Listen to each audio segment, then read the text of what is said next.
En un encuentro encabezado por el titular de la Secretaría de Fomento Económico y Trabajo, Ernesto Herrera Novelo, estudiantes destacados en el concurso First Lego League Challenge 2023 visitaron el Parque Eólico de Tzilam de Bravo y la Universidad Tecnológica Metropolitana.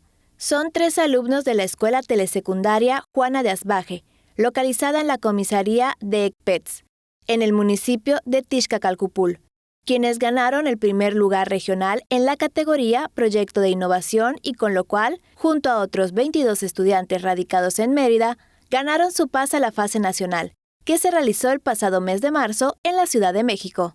En las instalaciones de la escuela, los jóvenes, quienes también se hicieron acreedores al reconocimiento Equipo Revelación en la fase nacional, expusieron su proyecto sobre generación de agua y electricidad con energía eólica.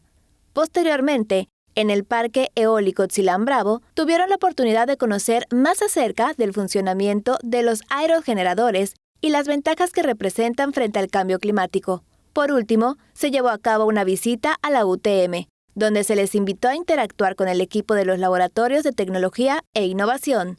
Tele Yucatán te informa.